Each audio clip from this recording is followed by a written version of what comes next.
Yes, consider a canonical transformation. Consider a canonical transformation with the new momenta. हम एक new canonical transformation consider करेंगे जिसके अंदर new momenta होगा. With the new momenta p i. Why we are saying new momenta? क्योंकि हम सिर्फ एक पी आई को चेंज कर रहे. P i and all alpha i's. P i and all alpha i's are constant. P i and all alpha i are constant. So this is our consideration. Now this means, this will imply that the new Hamilton K will also be cyclic. This implies new Hamilton K is also cyclic. Why it is cyclic? क्योंकि हमने canonical transformation consider किया omega के लिए. Omega generating characteristic function था जिसका partial derivative zero था. तो अगर ऐसा ओमेगा को लेके हम new coordinate system new canonically transform करेंगे तो उसके कोऑर्डिनेट्स भी जीरो ही निकलेंगे. इसलिए डेल के upon del q I is equals to zero. अब यहाँ पे कैपिटल क्यू आई आया क्योंकि हमने कैनोनिकली ट्रांसफॉर्म कर दिया. हमारे पास P I comma Q I comma P I था. पी आई को हमने अल्फा में चेंज किया तो वो कैपिटल एस बन गया. प्रिंसिपल सोल्यूशन हो गया. उसका पार्शियल डेरिवेटिव लिया तो वो साइक्लिक बन गया और उसको हमने ओमेगा के साथ डिनोट किया. अब उसका कैनोनिकल ट्रांसफॉर्मेशन हम ले रहे तो हमारा चेंजेस कैसे है? We have from q I comma P i से हमने इसको चेंज किया क्यू आई कॉमा एस से. एस को हमने चेंज किया अल्फा आई में. अल्फा आई को हमने ओमेगा के साथ डिनोट किया. ओमेगा को कहा कि ये कैरेक्टरिस्टिक फंक्शन है. अब इस ओमेगा के लिए फिर से कैनोनिकल ट्रांसफॉर्मेशन लिया तो जो स्मॉल क्यू आई था वो कैपिटल क्यू आई में चेंज हो गया.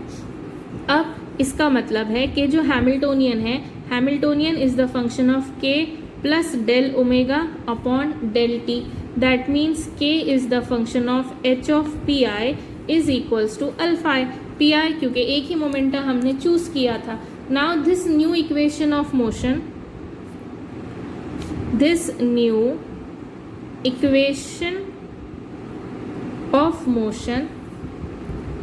will be q dot I is equals to del k upon del pi and p dot I is equals to minus del k upon del qi.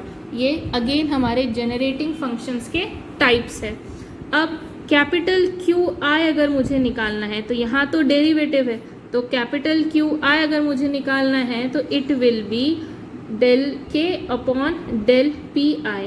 So del Q dot I is equals to del के upon del P I. This can be written as del के upon del alpha I क्योंकि P को हमने already S में change किया और S को alpha में चेंज किया तो P can be change to alpha. And we also know कि जो मोमेंटा है उसकी वैल्यू जीरो है. So this means now that K is only dependent upon alpha. K is only dependent upon alpha. This means अगर हमने alpha one consider किया K is equals to alpha one. This means del के upon del alpha one is equals to P one.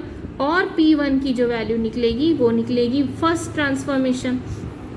और del के upon del alpha i is equals to zero. जितने भी alpha eyes है उन सब की वैल्यू रहेगी जीरो और अल्फा वन के लिए हमारी वैल्यू निकली वन. सिमिलरली अगर हमने क्यू डॉट आई के लिए वैल्यू डेल के upon del alpha one choose किया उसके लिए वन और बाकी के सारे वैल्यूज अल्फा आई के लिए डेल के अपॉन डेल अल्फा आई के लिए वैल्यू जीरो. कब? when I is equals to 1 and when I is not equals to 1. तो अगर I की वैल्यू 1 कंसिडर की तो वैल्यू 1 आ रही और अगर उसकी वैल्यू अदर देन 1 कंसिडर की तो उसकी वैल्यू इक्वल्स टू जीरो आएगी. Now in this case this capital q i will be the function of t plus beta i. How? ये क्यू डॉट आई है. अगर इसका इंटीग्रेशन लिया हमने तो हमको मिलेगा q I is equals to k. अब k जो है वो तो हैमिल्टोनियन फंक्शन है और प्लस इंटीग्रल कांस्टेंट. तो हैमिल्टोनियन फंक्शन k को हमने t के साथ रिप्लेस किया plus beta is the constant of integration. So this is again del omega upon del alpha I. आपने इस इक्वेशन को डिनोट किया कि ये del omega upon del alpha I है। तो फिर Q I is equals to beta I is equals to del omega upon del alpha I if i is not equals to 1 and this if i is equals to 1। अगर आई की value 1 आ गई तो आपका जो beta जो value रहेगी वो remove हो जाएगी। अगर आई की वैल्यू अदर देन 1 है तो टी की वैल्यू 0 हो जाएगी। Now in both the condition you can write that qi is the function of del omega upon del pi and pi is replaced by alpha i। हमने पहला जो canonical transformation किया था वो यही था। अब there यहाँ पे जितने भी बीटाज हैं they all betas are constant of integration, they are constant of integration। This means that the Hamilton's Jacobi's equation, this implies that the Hamilton's Jacobi's equation is h is the function of q comma del omega upon del q minus alpha 1 is equals to 0। ये जो हमारी equation number 3 थी, equation number 3 में हमने क्या लिखा था, that k is equals to h q comma del s upon del qi minus alpha 1। तो ये हो गई आपकी Hamilton's equation.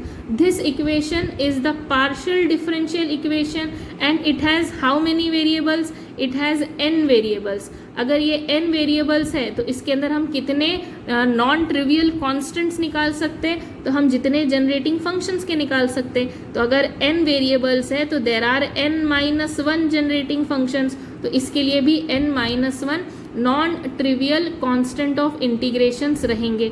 Non trivial constant of integration रहेंगे, इसका मतलब है इसके लिए n इंडिपेंडेंट कांस्टेंट्स निकलेंगे।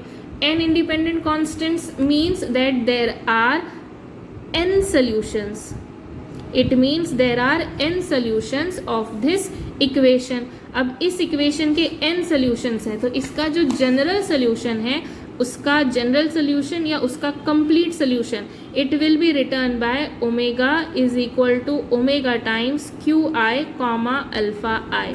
तो ओमेगा के ऊपर डिपेंडेंट है, they will be n-1 functions और जितने भी अल्फा आईज है उन सबको हमको डिनोट करना पड़ेगा।